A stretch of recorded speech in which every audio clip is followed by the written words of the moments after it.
Les origines. Pour conclure cette émission, on remonte aux origines, toujours avec Jean-Luc Lemoyne et Olivier Pouls, c'est surtout avec vous, David Castel-Lopez, qui nous menez à la baguette aujourd'hui, puisque vous nous racontez les premiers chefs d'orchestre. D'où ça vient ? Je suis désolé, mais le principe du chef d'orchestre, c'est un principe chelou. Ah bon ? C'est un musicien, mais il n'a pas d'instrument, il est dos au public, et surtout, il n'y a pas d'équivalent dans le spectacle vivant. Est-ce que vous imaginez un metteur en scène planté devant une représentation d'Andromaque à la Comédie-Française, dos au public, et qui fait signe à Isabelle Huppert de parler plus fort ? Un petit peu Isabelle, un petit peu plus fort, s'il vous plaît. Et maintenant, et vraiment, quand on s'y connaît pas, on se dit, mais à quoi il sert ? Je veux dire, dans les orchestres philharmoniques, il y a souvent parmi les meilleurs musiciens du monde. Vous mettez un métronome devant eux, ils vont y arriver à jouer en rythme, non ? Non. Mais c'est vrai que les raisons qui font que le chef d'orchestre est important, elles sont subtiles. Subtiles comme le monde de la musique classique en général, qui reste, il faut le dire, hermétique à la plupart des gens.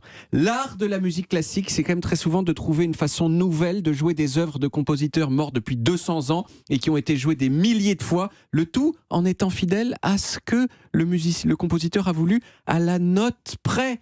Quand vous êtes chef d'orchestre, vous n'avez pas le droit de remixer Mozart. Il faut faire ce qu'il a écrit. Et donc, le chef d'orchestre, il a finalement deux rôles. Un premier rôle assez facile à comprendre qui se passe pendant les répétitions. C'est lui qui va décider de comment l'œuvre doit être jouée. C'est lui qui va déterminer cette nouveauté qu'il a envie d'imprimer à l'œuvre dans le tout petit espace de liberté qu'il a. Par exemple, la plupart des compositeurs, ils indiquent qu'une œuvre doit être jouée à une certaine vitesse. Mais ils ne sont pas super précis sur la vitesse. Ils utilisent par exemple des mots italiens comme moderato. Or, moderato, ça veut dire de 88 à 112 battements par minute. Et le chef d'orchestre, il va décider. Il y en a un qui va dire moi je trouve que c'est mieux à 90. Et là où un autre dira ah non, Karajan, t'es qu'un bouffon. C'est évident que c'est à 110 qu'il faut le jouer. Et en réalité, le chef d'orchestre, il a plein d'autres façons de s'exprimer. C'est lui qui va décider de l'importance à donner à certaines accentuations, qui va définir les intentions, le volume de tel groupe d'instruments par rapport à tel autre, etc. Mais une fois, mon introduction est longue, mais on va venir aux origines, vous en faites pas. Mais une fois que les répétitions sont faites et que tous les musiciens connaissent la vision du chef d'orchestre, on se dit, c'est bon, du coup, il peut regarder en coulisses, qu'est-ce qu'il a besoin d'être là ?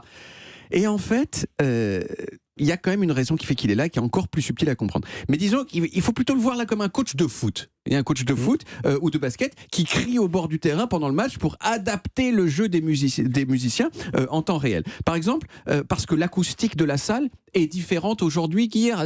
Les hautbois, ils sonnent moins bien aujourd'hui. Ou parce que les joueurs de hautbois, justement, ils sont un peu mous. Et puis, enfin, dans la musique classique, c'est pas comme dans la techno. Le tempo, il peut varier. La techno, c'est 120 ou 180, puis ça bouge pas.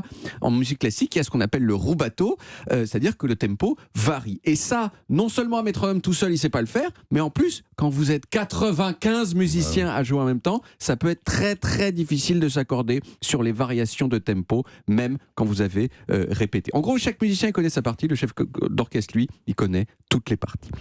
Et maintenant, il me reste à peu près 1 minute pour vous parler des origines du chef d'orchestre. Mais du coup, non, on est content de les avoir, les origines, quand on a bien compris ce que c'était qu'un chef d'orchestre. Voilà. Bon, pendant longtemps, il n'y avait pas de chef d'orchestre, pas du tout. C'était justement les musiciens qui se dirigeaient eux-mêmes. Souvent avec un chef des musiciens, mais qui n'était pas que chef. Il jouait aussi d'un instrument. Le premier violon. Voilà, généralement le premier violon ou le clavier. Dans les moments où il jouait pas, il faisait des gestes pour battre la mesure comme ça. Et on imagine que quand il jouait, il devait faire des signes du menton comme ça, parce que vous pouvez pas battre de l'archet. C'est les entraîneurs joueurs au football, quoi. Oui, exactement. C'est ça. Ce monsieur-là, c'était souvent aussi le compositeur des œuvres lui-même. Et c'est en gros qu'au cours du 19e siècle, donc assez récemment, que la fonction de chef d'orchestre spécialisé, qui joue pas d'un instrument en même temps, elle s'est imposée. Et on se demande pourquoi à ce moment-là et pas plus tôt. Eh bien, pour 3 raisons qui ont toutes trait à l'évolution de la nature de la musique qui est jouée. La musique a commencé à être écrite pour des orchestres beaucoup plus grands.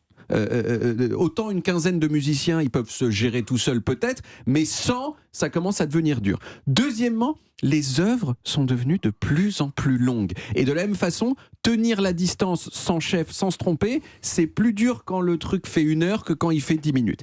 Et enfin, la complexité intrinsèque des œuvres a augmenté. Il y a eu de plus en plus d'indications de la part des compositeurs sur l'expressivité, le tempo, les accents, les modes de jeu, etc. Et donc petit à petit, le rôle des chefs d'orchestre, il a grandi. Et aujourd'hui, c'est un peu, avec les violonistes, les pianistes et les chanteurs, c'est un peu les plus grosses restars de la musique classique. Vraiment, c'est des rockstars de la musique classique. Absolument. Mais qui était le premier ?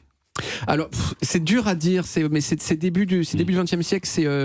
Je crois que Strauss c'était des compositeurs en fait qui ont se dit attends, moi je veux que ce soit bien fait et je vais me le faire moi-même. C'est milieu du 19e siècle et j'aurai pas le nom, mais je vous le dirai tout à l'heure. Eh bien, merci beaucoup David. On retrouve les origines en podcast sur toutes les applis audio et en vidéo sur YouTube, Dailymotion et sur le site europe1.fr où vous pouvez également retrouver toutes nos émissions.